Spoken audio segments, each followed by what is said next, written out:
again to the entire world. Anybody in the entire world that wants to engage in our class right now, that's it. They have an option.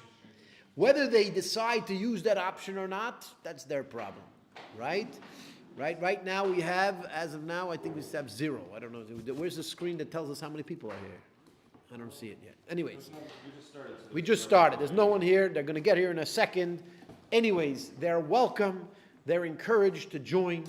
They're encouraged, whoever is online, whether you're seeing this live right now or whether you see this in 10 days or 100 days, whenever you see it. If you are kind enough, you should hit subscribe, not just to be kind to me, but to be kind to you too. Because if you hit subscribe, then you know what's going to happen? You're going to be notified every time I upload a new video, and then... You got to tell them to hit the notification bell. Oh, they should hit the notification bell too. Somebody's calling me again, these people. They call me, every time they call me as soon as I start the class. All right, should we answer it or no? What do you say? No? No? He says no. Anybody, any yeses? Or should we call them and tell them we're in the middle of a shir? Huh? We're working here. Though. Okay, let's remind you guys what we learned yesterday. It's very important if you want to understand today's shir. You have to understand what happened yesterday. Okay? Good. Where are we? Oh. What happened yesterday? We discussed the Jewish calendar. We discussed the fact that there are 5 people necessary in order to establish a new Jewish month. Who are the 5 people? Tell me. Huh? You want me to tell you? I want you to tell me. I want you to tell me. Well, I thought I was here to learn. You are here to learn, but sometimes the best way to learn is to teach. Yeah, but the truth is, it's a bit of a cheap one on you because you weren't here yesterday when we gave the class. Yes. I have a question on your question. You have a question on my question. What a Jew. Wow. But where do you get 5 people from? Huh? 3 based in 2 witnesses. 3 based in 2 witnesses. Ken, אני באמצע שיעור. אני רק רוצה לעדכן אותך שהבעל מקצוע תיקן את הנזילה, תמתין חודשיים, תחזור אלינו לצבע. בסדר. בסדר? Right. Yeah, there you go. They called me 3 times. Not in Israel, they call you 3 times. And then you try to call them back and it doesn't work. Anyways, sorry for disturbing you guys. Where are we? Oh, so Yitzchak had a question on my question. What is the question on my question, Yitzchak? Go for it. Where did you get 5 people from? I explained that yesterday. You weren't listening. That was my question. Huh? That was my... Did you ask a question on my question on your question? Was my question? Yeah, my question is, why weren't you listening to begin with? Yeah, but... I have to say the same thing 2 times just for you? No, but where exactly did you get it from? That what? I counted. I learned how to count, and based on counting, you know that there's 5 people necessary to determine the month. Who are the 5 people that determine the month? We have a newcomer over here. What's your name, sir? Danny. Daniel or Danny? Daniel Shloimo. All right, good. Anyways, the 5 people necessary to establish a new Jewish month are the 3 members of the Beth Din. They are the judges. We have then 2 witnesses that have to be examined by those 3 judges. That is the minimum amount of people necessary to establish a new Jewish month. Okay? We spoke about this yesterday. Not only do these people, the 3 judges, not only do they need to interview the witnesses and confirm that the witnesses are in fact legitimate, you know what else they have to do? I have a question. You know what else they have to do? They have to make an announcement and they have to say Mekudosh, Mekudosh, and only after they make the announcement, Mekudosh, Mekudosh, is the month sanctified, is the Rosh Chodesh that day. Now remember, you'd think that it's a whole technical thing that we need to have witnesses and we need to confirm the witnesses are legitimate. Once we confirm the witnesses are legitimate, then you'd assume that the month should be established automatically. But we say no. It is only established when the rabbis actually make the announcement and say Mekudosh, Mekudosh. Until that happens, I'm sorry, bro, no Rosh Chodesh. Question. Your question. What's your question? There could be two different people in two different towns. One guy in Tzfat, one guy in Yerushalayim. Right. Two different groups are based in, and one says it's the 30th, one says it's the first. Oh, so you're saying what happens if two different Beth Dins, one in one place and one in the other, they determine 2 different days?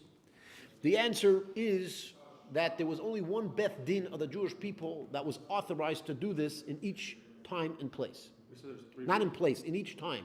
We said there's 3 people.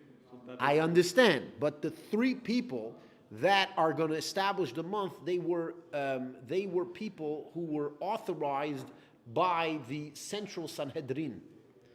Okay? Again, so there was only one Beth Din that was eligible to actually make these decisions at a time. Okay? And they had to be operating in Israel as well. They cannot be operating outside of Israel. As a matter of fact, I think, if I remember correctly, I think that the Rambam says that if there was no one in Israel and they were ordained in Israel, then I think they might be allowed to do it, but I don't want to tell you 100%. Okay, so another Yeah. question. The reason why we have Rosh Hashanah is because we need 2 days. Again, we're not answering any question that's not involved in what we're speaking about, and the reason is not because I don't want to answer the question, is because that's part of what we're going to learn. We're learning, this is what we're learning. So you want me to tell you the information that I'm supposed to be teaching you tomorrow, today. No. Have a little patience. How do you know what the question is? I know you want to know why there's 2 days Rosh Hashanah. No. Okay, so what's the question? It's 2 days Rosh Hashanah because then they weren't able to get the news around to everybody. Right? So again, so now you want to mention the concept of getting the news around to everybody. That's also something we're going to learn in the future. Okay, when you learn Talmud properly, you have to focus on what's here and not what's not here. If you remember that in the past I had a video. Do you watch all my videos? You should. Okay, because it will teach you a lot. Okay, one of my videos, I tell you that if you want to be smart, you have to learn Talmud. And if you don't learn Talmud, you're just going to be stupid. You know why? Because of the stupidity of the Western world, they want to throw at you so much different information, conflicting with each other.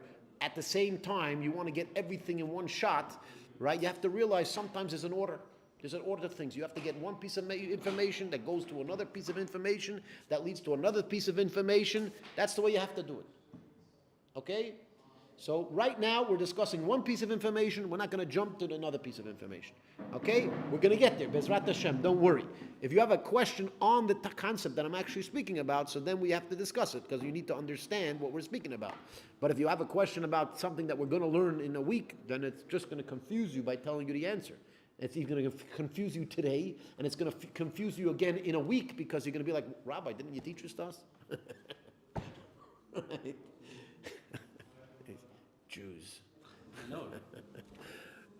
Why do they hire me for a Jewish? I should try to get a job in a non-Jewish place, right? They'll just sit there and be like, Did I tell you a story? Could I tell you a story? It's much worse than that, trust me. Huh? Could I tell you a true story? Huh? Yes? Could I? You let me go off topic a little bit? True story? Okay. When I was in Australia, there was this guy. Okay, and I don't want to sound very racist, but he was a big black dude, like big, he was like 6'4", wide shoulders. If I met him in an alleyway, I would be very scared. Yeah, I would. He looked pretty scary, but he was really an awesome guy. I loved the guy. Okay. Anyways, this guy, he was in the Midwest, and he was very into the Bible studies. He was raised Christian, and he went to a Bible studies class. And in the Bible studies class, when whoever was teaching it was teaching this whatever was going on, so this guy, he raises his hand and he says, "Mr. Pastor, I have a question." And he asked the pastor a question, and the pastor stares him in the face and says, "You're questioning me? You're questioning the pastor? What kind of blasphemy is that? Get the heck out of here! Don't ever come back." That's what he said.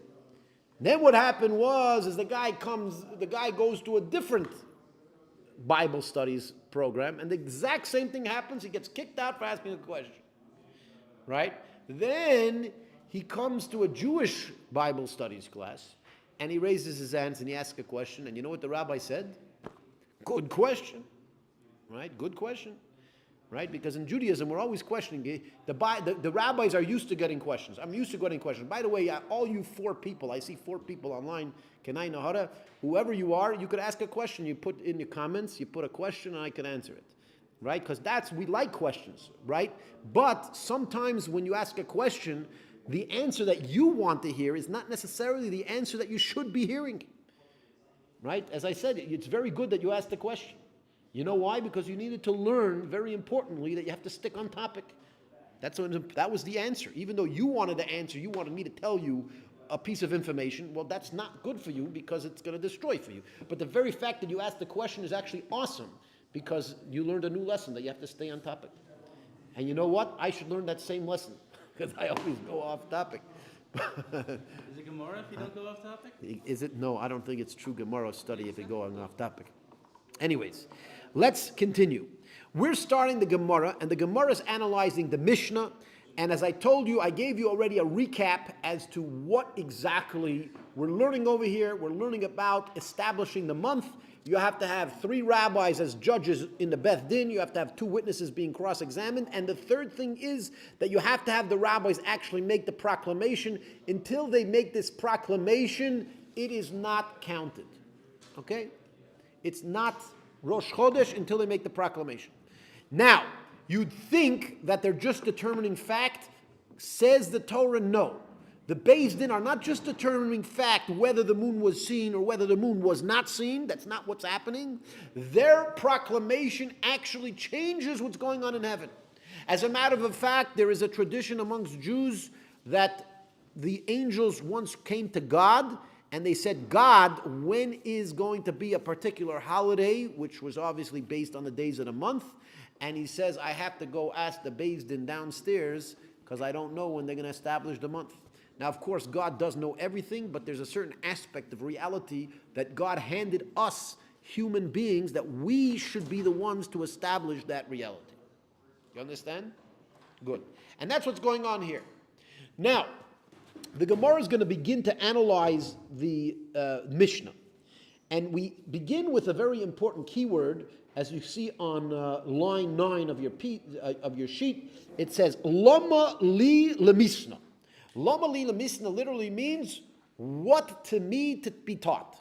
What to me to be taught doesn't sound like it makes sense in English because we use different terminologies than they used in the time of the Talmud. Lama li lemisna means, why did I need to be taught this? Okay, why did I mean to be taught what? Lama li lemisna, why did I need to be taught Ra'uhu Beis Din, that if the Beis Din saw Vichol Yisrael and all the Jews. Okay, remember we said if Beis Din saw and all the Jews saw the moon, but the Beis Din failed to make the proclamation, we said that there is no Rosh Chodesh because the Beis Din didn't make the proclamation, even though the Beis Din saw it and even though all the Jews saw it. Now, says Rashi, the question of the Gemara is, why don't we just say if the Beis Din saw it? Why do we say if the Beis Din and all the Jews saw it? If the Beis Din saw it, the Beis Din saw it. That should be the same exact case if all the Jews saw it, right? Meaning if the judges saw it, so the judges saw it, it's very obvious that it happened. Why did we throw in the concept of all the Jews? Why do we have to say that everybody saw it? The Beis Din and all the Jews. Rashi points out the question is, on why did the Mishnah have to use all the Jews' terminology as well? Right? Why do we have to use both terminologies? Now, you'd think that this is just, the way we speak, right? The Beis Din and all the Jews, and no, that's not the way it works. I'm telling you right now that every word in the Mishnah is extremely precise and makes a difference to the concept that's being discussed right now. Every single word. And therefore, if the Mishnah itself added the word V'chol Yisrael, there got to be something that is teaching you, right? And that's what the Gemara is trying to analyze. What is it trying to teach you? And the Gemara answers as follows: Itztrich, it is needed. Here, I also have another keyword for you, Yitzchak. You're new. I'm going to explain to you a little bit of what a keyword done. What keywords are? Keywords are very important words in the Gemara that kind of give you a framework of the logic that's going on. Okay, meaning. The way I define a keyword is a word that tells you a lot more about the conversation than the actual meaning of the word. So itzrich literally means it is needed. But when you use the word itzrich in the Gemara, it's also telling you an answer to a question. We said, well, why was it needed? Itzrich, it is needed, which means it is necessary for the following reason. The following reason is the reason why this is necessary. Right? Good. Itzrich, it is necessary, which means we needed to tell you about all the Jews. Why?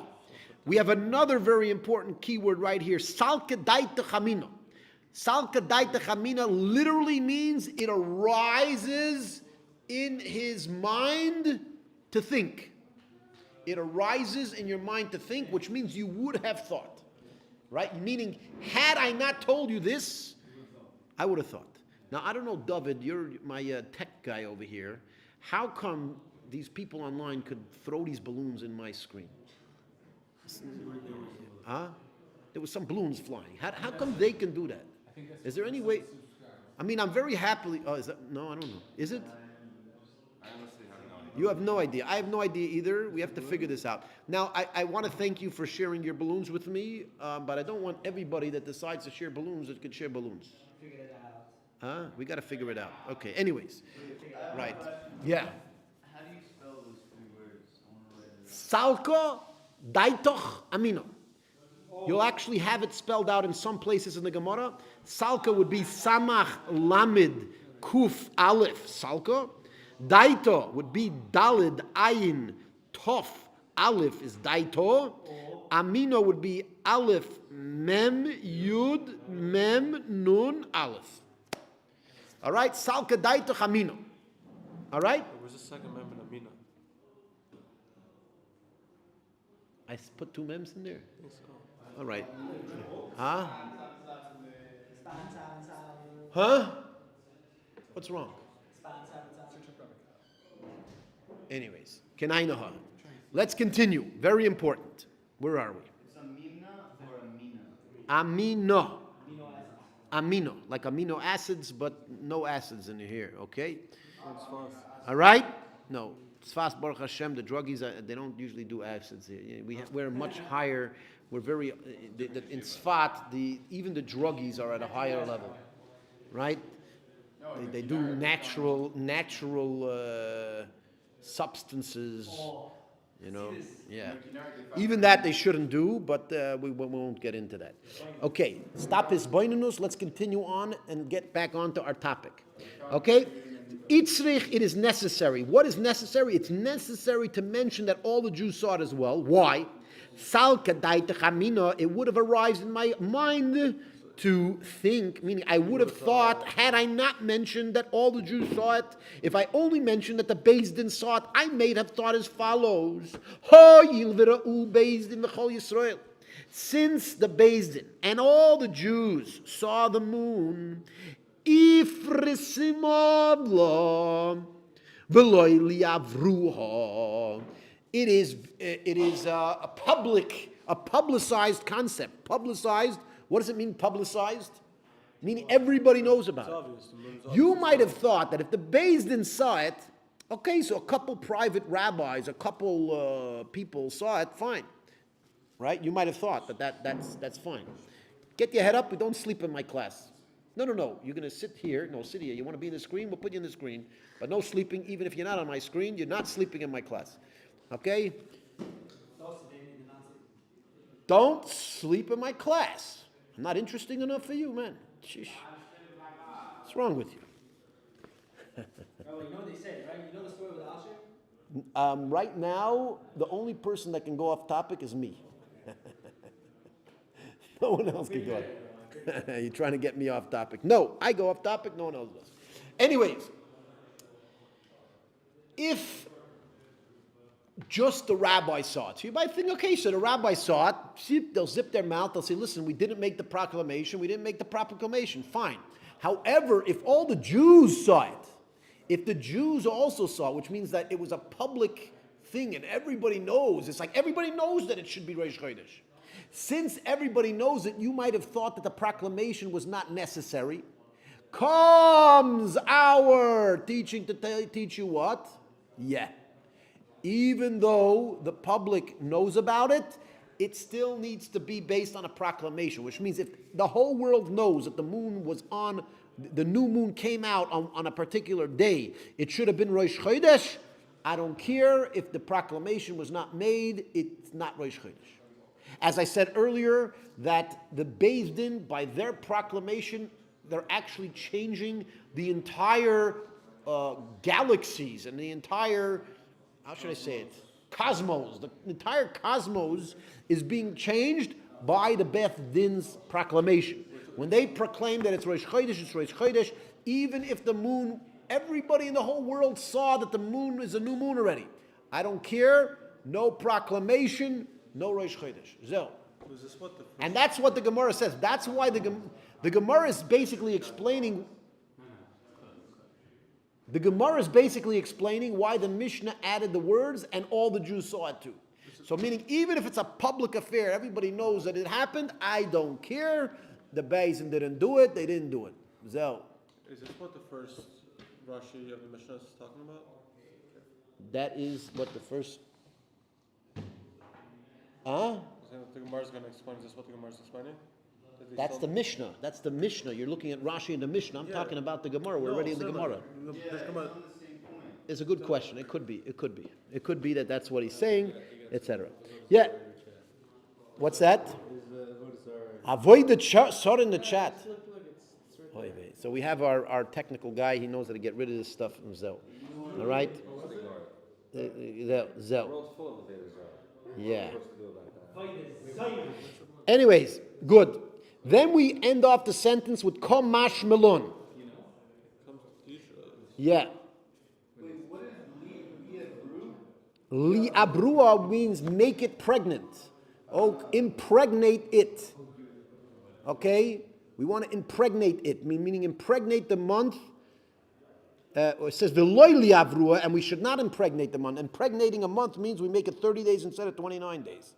A regular month is 29 days, a pregnant month is 30 days. And by the way, literally it means do not impregnate this month. Right?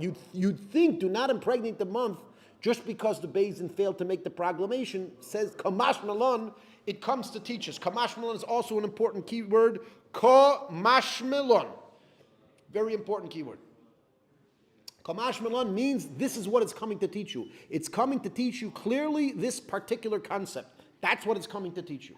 Now, we learned this in the past that Kamash Melon could mean two different things if it's in the beginning of the sentence or if it's the end of the sentence. Does anybody remember what's the difference if it's in the beginning of the sentence or if it's at the end of the sentence?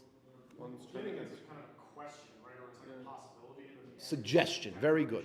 If it's in the beginning of the sentence, it's a suggestion. If it's at the end of the sentence, it's a conclusion. And here it's at the end of the sentence, therefore it's concluding that in fact, this is what the Gemara is trying to teach us, that even if a publicly known fact that the new moon existed, it doesn't make a difference. If the Beis Din didn't make the proclamation, it's not done. And by the way, you'll learn in Rambam and in other places where it speaks about the Jewish calendar that back in the time when there was a Sanhedrin, right? You had to know what the Sanhedrin actually did. Did they proclaim or didn't they proclaim? Why? If you were sitting in Babylonia and you see a clear moon and you're like, oh, well, it's so clear. So therefore, today's obviously the last day of the month because I see the new moon. Or today's the first day of the new month because I see the new moon. Right? No, you cannot rely on looking at the moon. You have to rely on what the Sanhedrin actually proclaimed. And if they didn't proclaim it, it didn't happen. Right? Good. Let's continue on. So how would they know it on that day? How would they know it on what day? On Rosh Chodesh. If you're in Babylon. They wouldn't know it in that day. And by the way, we're going to speak about later on. We're going to learn about this whole. By the way, it's crazy. For those of you online, I want to tell you, you better be at the next few classes because the next few classes we're going to be discussing some crazy ways of transferring messages from Jerusalem all the way to Babylonia we're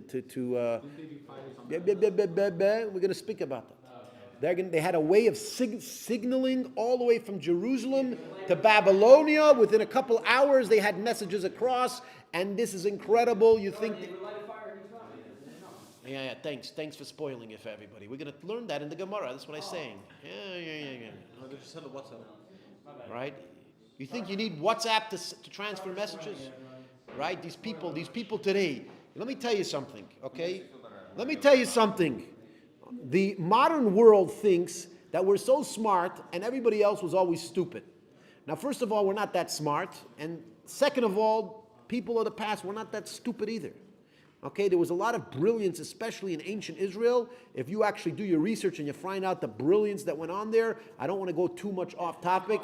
They did not have flying cars. They did. Flying Shlomo car? Melech had a flying car. No. No. He did. You had a flying carpet. Okay, you think maybe a flying carpet, but not a flying No, carpet. they said it was a chariot that flew, went as fast as a horse without a horse. All right, could be. Anyways, I'll believe it when I see it. That's that. Anyways, They use frequency to levitate. again, I'm not talking about like supernatural, magical stuff. There is also that spooky stuff. It does exist. This spooky stuff in Judaism. You know what somebody told me? There was a great rabbi. They called him Abu Chatzera. Right? You ever heard Abu Chatzera? They have a whole family. So I heard that the word Abu Chatzera means the father of the carpet because they found him a few times flying on a carpet. Yeah, these Kabbalists, man. Yeah, that's why they kick the Jews out of every country. Yeah, that's why everybody. By the way, if you want to see, They own all the gold, they own all the shops, and they're flying around on carpets. let me tell you something. If you want to see Jews flying on a carpet, you come here to Tzfat, in this holy city of Tzfat. This is where the Kabbalists are, and you know what you're going to see? Everything besides that. You'll see a lot of interesting, crazy stuff going on in Tzfat. I haven't yet seen a flying carpet. Some people see You might see flying bombs if you know like the Iron Domes. flying carpets. You saw a flying carpet? Some people think they No, I asked you. Do you see a flying carpet? Not yet. How long are you in Tzfat here? A month and a half. A month and a half. What are you waiting for? Go see the flying carpets already. You wanna go? I'm here for 10 years. I didn't see you. It's us there. 3 or 4 It's years? usher to see a flying carpet? No, it's us there to do practice Kabbalah. Who says it's usher to do I practice? don't remember the exact person, but I remember it said like. It's they not gave necessarily examples, true. Like practical, like. No, put it this way. I'll tell you what. If you want to do practical Kabbalah, your teacher that teaches you how to do practical Kabbalah, they will decide whether you could do it or not. That's the way it works. Meaning, again, it's not prohibited to use practical Kabbalah. It's just you need to know when to use it and when not to use it. Okay? If you want, you can read. Well, the average person doesn't know practical Kabbalah. It's not really written in books, right? The practical, magical Kabbalah, not really written in books. You have to basically have a guide, a mentor that actually learned it from somebody else who will teach it to you. And by the way, I've heard that the Arizal was very against spreading practical Kabbalah. He was very into spreading what we call theoretical Kabbalah, a lot of the deep, meaningful ideas of Kabbalah. He wanted people to spread, but not like the magical hocus pocus stuff, not necessarily. Yeah, you want to learn the hocus pocus stuff? I'd love to know about it eventually, in 20 years. All right. I have no clue. Yeah. Yeah. Anyways, abracadabra could actually be a very crazy Hebrew word, right? What it could be. What does that mean? The evil father as I speak. Right, that's what it means. Avra, the evil father. Kedabra, like I speak. Yeah. Yes. You want to connect with the evil father. Don't mess with him, man. Anyways, let's continue. Now the Gemara has another question. Hey, quiet. I would bang on the table, but they told me to stop doing that because this mic would, makes the people online go nuts. We don't want to, we don't want to hurt their ears. Okay. All right. Where are we? Another question. The Gemara asks as follows: V'kivan the Tana lei ra'u bezdin kol Yisrael. Once we told you that the Beis Din and all the Jews already saw the new moon, right? And it nevertheless required their proclamation. Why did it have to tell you that even if the witnesses were cross-examined, that even then it won't be Rosh Chodesh? Why do we have to add that piece to the equation? You need to actually say Mekudesh, it's not about the witnesses. Huh? You need to say Mekudesh, it's not about Again, the witnesses. right, that is what it's trying to say, but whenever it's trying to say something, it means that we wouldn't have known this if we didn't say it. You could have thought that once the witnesses came in, before they said Mekudesh. Again, we first said that if the Beis Din sees it and all the Jews see it, that seems to cover everything, no? Why do we also have to tell you if the Beis Din were already, if the witnesses were already examined, that the same rule applies? Why do we have to say that? You said it. because the witnesses, right? They still need it, even if they say it, even if the Beis Din judges them and tells you that, hey, everything is okay, it doesn't matter. They still have to say Kodesh. Without Yeah, but that, why wouldn't because you- why wouldn't have we known that if we just told you that all the Beis Din and all the Jews saw it? Because you could have thought that just by seeing the witnesses, just by them examining the witnesses, and they say between themselves that, hey, it's Rosh Chodesh, you could think that's enough. But now it's coming to tell us that no, it's even deeper than that. They need to actually break him Kodesh. So I think we need to put you in a time machine and fly you all the way back to the Talmudic era so that you can speak and discuss and answer that question. They had that question. It's a good question and good answer. It's a great question. Answer. Anyways, let's see what the Talmud answers the question. Great, it's a good answer. Hachakamar, this is what it's saying. Inami, or also,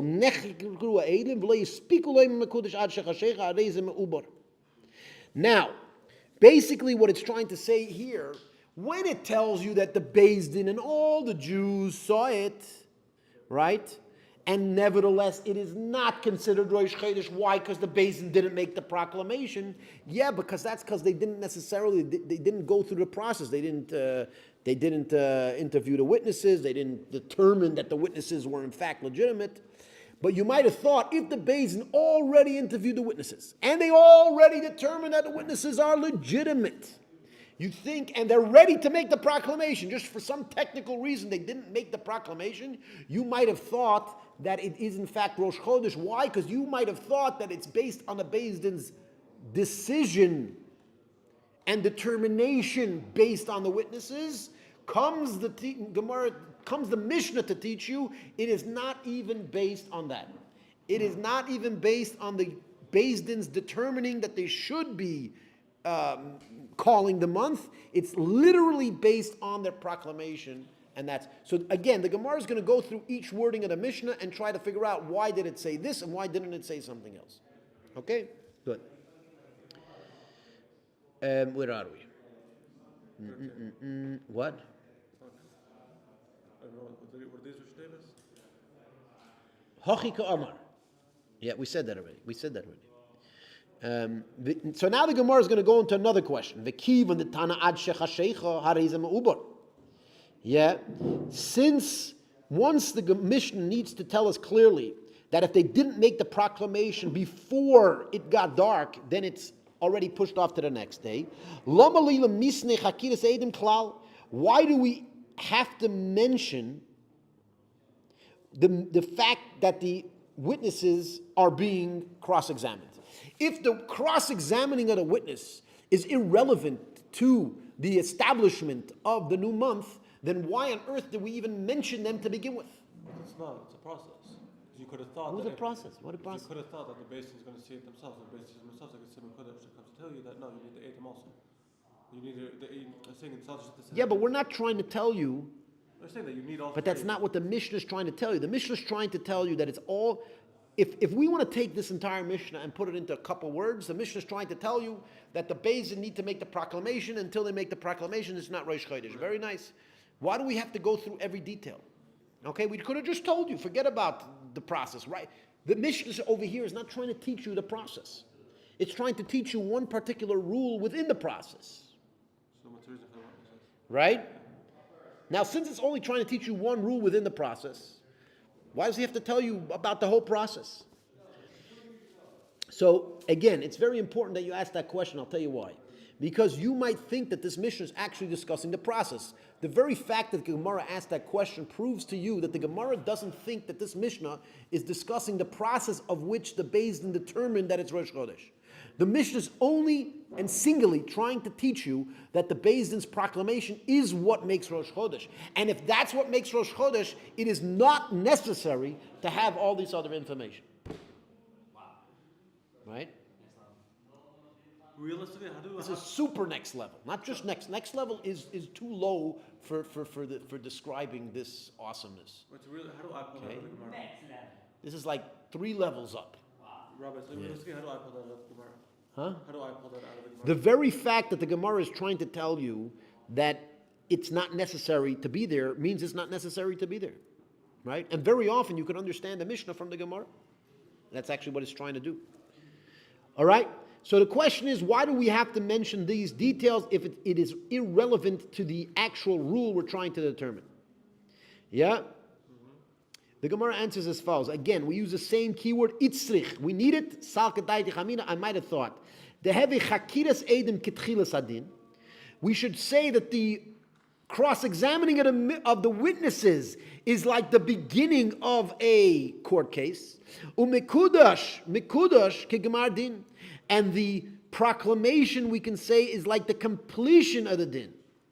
Vilikadshi balayla, and therefore you might think that you could actually make it holy in the night. Why? Midi dahave adine momanois. Now we're going to compare this to the concept of monetary disputes. In monetary disputes, there's a rule. You must begin the court case during the day. You cannot make a court case at night. Okay, ask me, what does it make a difference between the day and the night? I have no answer, but there's a certain place in the Torah that the rabbis learned out. It must be at the day, during the day. Okay? However, what happens if they had the whole court case during the day? And they made all the determinations that they need to figure it out during the day. They just forgot to actually hand down, or not forgot, they didn't hand down the verdict until the night. They are allowed to hand out the verdict at night. Why? Because all of the process was done in the day. And therefore, our mission is worried that you might think that just like in monetary cases, if you did all the technical work during the day, you can make the proclamation at night. You might think that that same thing applies to Rosh Chodesh, and the mission is trying to tell you, no, Rosh Chodesh is unique in the fact that the proclamation must be done during the day. Right? And by the way, if it's done during the night, it's done after it's Rosh Chodesh, you're basically saying that it was Rosh Chodesh. Right? So, it's kind of, the Mishnah is trying to teach us something very important, that when it comes to Rosh Chodesh, you have to make Rosh Chodesh holy. Once Rosh Chodesh passed, you can't say that it was Rosh Chodesh before. It doesn't work like that. Can't happen. You can't say it was Rosh Chodesh prior. No. You can only say it is right now Rosh Chodesh. Right? And that is what the Mishnah is trying to teach you, because you might have thought that it had to do with, like a court case. And yes, so just like a court case of money, if you did the entire process during the day, you could make the verdict at night. You might think it's the same thing here. Right? So here also we see a very important aspect of establishing the Jewish month according to the Sanhedrin. Very important aspect. What's this aspect? The aspect is that the Beis Din actually has to make the day holy. Meaning the actual day of Rosh Chodesh has to be made holy. You cannot, it's not about a calculation, okay? Rosh Chodesh in the Jewish calendar is not about determining when is Rosh Chodesh. It's not about determining facts, it's about establishing reality. There's a big difference, okay? There could be a situation where you try to determine the facts and then it's just a matter, is it or isn't it, right? Facts don't care about your feelings. Who said that? Ben Shapiro, another Jew. Sheesh. These Jews are not letting us live, you know. They actually want us to respect reality. They don't want to, these Jews don't allow us to just live in peace and let us live in our own fantasies and in our own blah, blah, blah, blah, whatever you want to call it. They don't let us do this. What's wrong with them? Why don't the Jews just leave us alone and let us live in fantasy land? We can make up whatever's real, right? We can pretend for our whole lives from the beginning to the end, and then that's good. These Jews and God of the Jews, the God of the Jews wants us to actually, what's wrong with him? He wants us to live a real life, a true life. Sheesh. Huh? Can't we just live a fun, make it up life? No? Yeah, it's like the people complain. Like, Make it up as we go. Why not? no, Isn't that much? Look at their lives, bro. Look what they do on a daily basis. They're jealous because we're Yeah. And then they want to know why the Jews are so successful. Because we actually live in a real world. We're taught by the Talmud to live a real world and respect the facts. Right? They're sitting there trying to make up the facts and they want to know why it doesn't work. Because maybe the facts that they made up just don't exist. Yeah, you should be paying me $1 million for a service. All right, I should be, but I'm not doing it. So, anyways, Good. Let's go back to the fact. Again, there is a concept of determining what is fact and what isn't fact. There is a concept like that. Okay? And you may have thought that the process of determining what day of the month is Rosh Chodesh, you may have thought that process is a process of determining facts. No. It's actually a process of establishing something. Right? For example, right? If somebody out there is trying to determine whether I have a class here, so he has to find out. He calls one of you on the telephone. Do you see people here in the class? Yes. Good. Well, he either believes you or he doesn't believe you. He's determining facts. Right? What happens when this room is empty and I want to get the class started? I actually have to go yell at you to come into the room. Guys, we got to learn. Right? That's establishing the facts, not determining the facts. And this is what the Mishnah is trying to say. When the Beis Din actually determined when Rosh Chodesh was, they were not determining the facts. They were establishing the facts. Right? And therefore, if the Beis Din did not proclaim the day Rosh Chodesh, they did not actually make that day Rosh Chodesh, it's not Rosh Chodesh, even if all the facts are against them. Right? And it's not that the facts are against them, it's that was the biblical rule. The biblical rule was that the Beis Din have to establish the day of Rosh Chodesh. Okay, which is actually just an interesting side point. According to the Rambam, that's only if they established it, it's only if they established it on the 29th day, but once the 29th day passes, it automatically is Rosh Chodesh. The 30th day is automatically the last day of the month. Okay? But to make it less, that needs to be established by the Beis Din. The Beis Din has to do that. Okay? Good. Yeah, and then we're going to learn this. So we said as follows, we said earlier that monetary matters, a Beis Din that is going to adjudicate a monetary dispute, they could adjudicate it during the day. They have to adjudicate it during the day, but they could make the ruling at night after the entire process. We're actually going to quote that Mishnah. The Tanan, as it teaches in a Mishnah, Dine Momonis, the rules of money, monetary matters, or civil matters. Done in B'yoim, we can judge it by day. V'goyim b'layla, but you can complete the judgment at night. Hochanami, mekadshin b'layla, you might have thought that we can therefore make Rosh Chodesh in the night after the day, and it's retroactively establish it. Kamash Malon, it comes to teach you that no, that's not. Right? Now the Gemara is going to question that entire reality. What's the Gemara going to question? How do you know that it's about determining? How do you know that it's about the Beis Din establishing the fact versus determining the fact? Right? So again, the emo hachanami and say. Here's another important key to the emo and say hachanami here too. Here too meaning say here too that it is in fact establishing the facts, just like monetary civil matter, right? So meaning, why not? Why are you assuming that the Beis Din are establishing the fact instead of determining the fact? Omar Kro, therefore the pasuk teaches you in the verse it says Ki chok li Yisrael hu mishpat lelekei Yaakov. It says because it is a law for the Israel, which is a judgment of the gods of Jacob. Yeah. Eimas havi chok. So Gemara is now analyzing this verse. When is it a law? Bigmar din. It only becomes a law when you establish it as law. Vikakari le rachmona mishpat. Yet it calls this law a judgment, right? It's calling the law again. If the Knesset or the what do you call these things? The government, in the legislature. If the legislature have a whole argument on whether to make a law or not, does that a law apply? No. They actually have to vote and they have to establish the law, right? There's a difference between, how should I say it, trying to figure out whether we should make the law or whether we shouldn't make the law, versus actually making the law. Okay? Makes sense?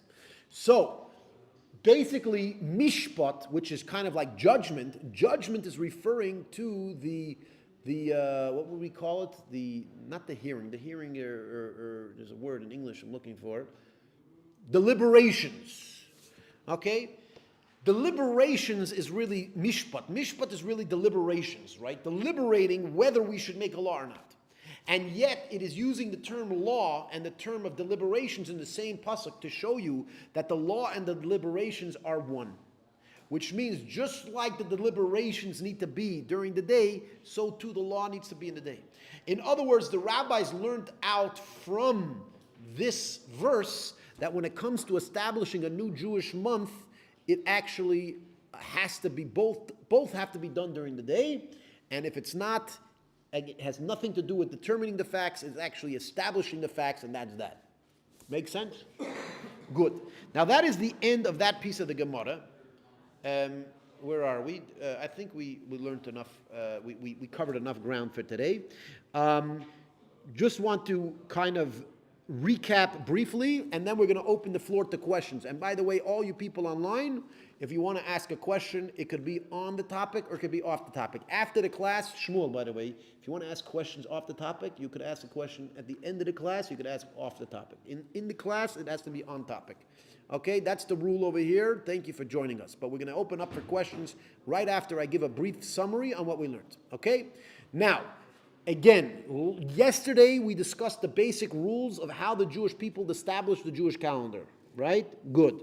It has to be 2 witnesses. There has to be 3 rabbis that cross-examine the 2 witnesses, and then they need to make the proclamation. Until the proclamation, it is not Rosh Chodesh. If they fail to make the proclamation before it gets dark, then it is not Rosh Chodesh on that day, even though the facts would indicate that it should be. Right? That's the Mishnah. The Gemara goes back and forth to try to analyze the Mishnah. Why did the Mishnah use all of the words that it used? Okay, it used some words, and it basically says the Beis Din and all the Jews. It speaks about the cross-examining of the witnesses. There's a lot of things that it mentions over there, right?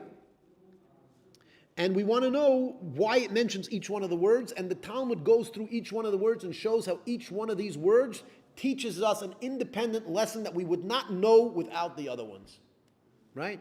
We need each word to teach us an independent lesson. Okay, and I'm not going to go through each individual independent lesson. That's what you have your sheets for that you're going to work on. Okay, you're going to read this. I'm going to teach you. You're going to wait here after class. You're a new guy, you as well, and I'll show you how the program works, and etc. Good. And it's very important because the details, if I repeat the details, you're going to forget it. You need to read it inside, go it over. For all of you online, you don't have my worksheets, you just rewind the video and watch it 10 times until you figure it out. Okay, that's it. That's what they let you do on YouTube. You could actually go back and forth. Revolutionary. All right, now we're going to open up for anybody that wants to ask a question, okay? And you could be online if you want. If you're online and you want to ask a question, very simple. You just put it in the comment. We do have a few different platforms here, but we have a computer that takes all the platforms and puts it into one little section, okay? If you put it in the Facebook, YouTube, Twitch, Kick, all these stuff. Yeah, we're on these, right? You're on Kick too? Yeah, we're on Kick, on Twitch. And if you just put it in the comments, I'll get the question. You have about 5 minutes to ask questions. Otherwise, we're going to shut down the thing. And we're going to go to Shmuel, who's been begging to ask a question. Yeah. So you have to bring the Musaf prayer in the morning, right? Huh? You have to bring the Musaf prayer in the afternoon. The Musaf prayer? The Musaf Kama. The Musaf sacrifice or the Musaf prayer? Sacrifice. David, we're still in the middle of a class. Please either pay attention or so. Someone asked, why do Jews always wear elegant clothes? Why do Jews always wear elegant clothes? I want you to show how you're dressed. Come here. No, come here. Come here. I don't show my face. You don't show your face? That's my question. Jews wearing You have elegant. to bring the Musaf We have some Jews wear elegant clothes. Somebody's not. So you Yeah. have to wear the Musaf sacrifice in the morning. From the percent until Shkia. So what happens if they would do it at Mincha time? As you say, okay, today's Rosh Chodesh, but it was already past the time to bring the korban. So that's actually a very good question. We are going to learn that as well. You're asking what happens if they establish Rosh Chodesh so late that they won't be able to bring a musaf. And you should know that because of that, the rabbis actually made a rabbinic rule that past a certain time in the day, they just didn't make the proclamation. Right? Because if they made the proclamation past a certain time of day, they wouldn't be able to bring the musaf sacrifice, and therefore that's that. All right? Good. Shkoyach. Any other questions online or over here? Anybody? No. You have a question? No. You wanted to come learn it. Do we have any questions here? Anybody? Don't worry about erasing this guy. Just see if anybody else asks questions. Go to the bottom, see if anybody asks any questions. Do we have any questions here? Yeah? Can I go to the sea? What is that? Oh, that's actually a very good question. Louise asks if they can go to the sea to kosher their cooking pots. Now, I just want to mention to you, that's a great question, but you have to realize that koshering vessels, it's not by dipping it in the sea. That's a separate thing. There's two things. A vessel needs to be kosher, and then it needs to be dipped in water. Now, dipping it in water is after it's made kosher, not before it's made kosher. And dipping it in water is kind of a final purification of the vessel. And again, for that you could use any natural sea. You could dip a vessel in a sea, in an ocean. If it's an ocean, if it's natural, you could dip it in the ocean. However, koshering the vessel could depend on what it is. Some vessels need to be boiled. Some vessels need to be blowtorched.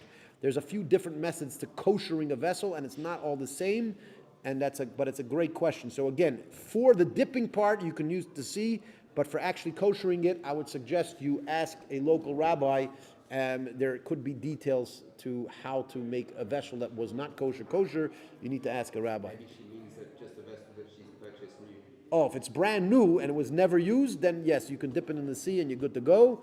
Yeah, but it's got to be new. The second it was used before for not kosher, then it's not good. Anyways, yes. Anyone else?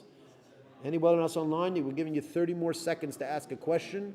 You can just ask a question by typing it into your whatever platform you're on. You type in a comment, a regular comment, just like anything else. You make a comment on the video, and we get it, and then we can answer the question if it's a question. Do we have any other questions that came by?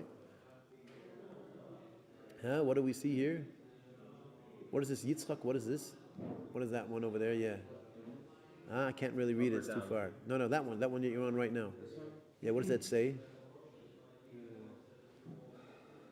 So when Yitzhak Kadiri, before he passed at 108, sent the acrostic message about who the Messiah is, what was the name of the paper, really? Honestly, I don't know. I've heard that he said something. I'm not exactly sure what he said. But Bezrat Hashem, the Messiah is going to... Smithers, PhD, go take an English grammar class and then maybe we'll answer your question. He's saying he put a PhD. You think maybe he just doesn't have a PhD? What do you think? Just because he writes on Kick or Twitch that he has a PhD doesn't mean he has a PhD. All right? Anyone else? Last chance to ask questions to a person that some people call a rabbi.